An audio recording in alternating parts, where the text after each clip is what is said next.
আমি তো জানি, যেমন বলছি মা পরমহংসদেব কেমন ছিল বলো তো মা। তাই মাকে বলছি মনের যত কালিমা ঘুচিয়ে দাও মা।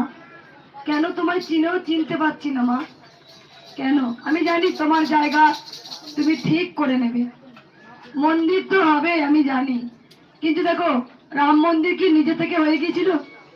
নিজে নিজেই রাম মন্দির হয়ে গিয়ে রাম কি গিয়ে ঢুকে পড়লো? করেছিল? রানী রাসমণি যে মন্দিরটা করেছেন ভবতারিণী মন্দির, সেটাও কি মা ভবতারিণী গিয়ে টুক করে বসে করেছিল? না। কোনো ভালো কিছু করতে গেলে অনেক ঝড় আসে, তা বিশ্বাস করো আমার সেই ঝড় আমি আবার কালকে প্রচুর ভক্ত দেখার পর আমার স্বপ্ন আছে যে মায়ের অনেক বড় মন্দির করবো। শুধু আমার নয়, আমার সাথে আজকে কোটি কোটি কি দিচ্ছিস এখন এখন থাক না, পরে দিবি সঙ্গগুলো। কোটি কোটি সন্তানদের এর মধ্যে সবার আমার সাথে সবার স্বপ্ন আছে যে মায়ের একটা মন্দির